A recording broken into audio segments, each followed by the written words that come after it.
Yeah, the idea that the church is the extension of the incarnation through space and time goes right back to the earliest fathers.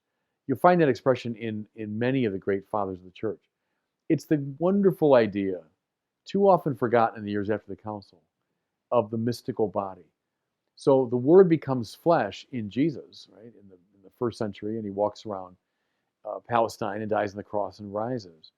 But there's a kind of second incarnation where Christ, the Word, now joins himself to his mystical body, the church, and continues to act. That's the point. See, through the body, he acts. So we're talking here about the church in its sacramental life, especially in the Eucharist, in the great saints, in its authentic apostolic teaching.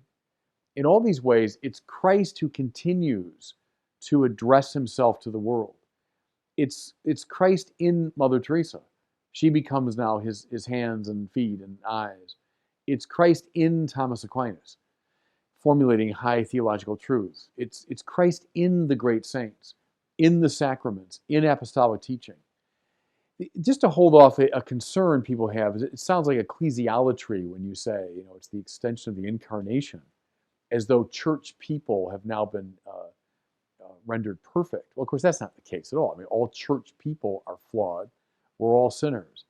But the church, in its essential structures, as I just explained, is the spotless bride of Christ, does have a perfection, is indeed the vehicle through which Christ continues to address the world. In that sense, it's the prolongation of the incarnation across space and time.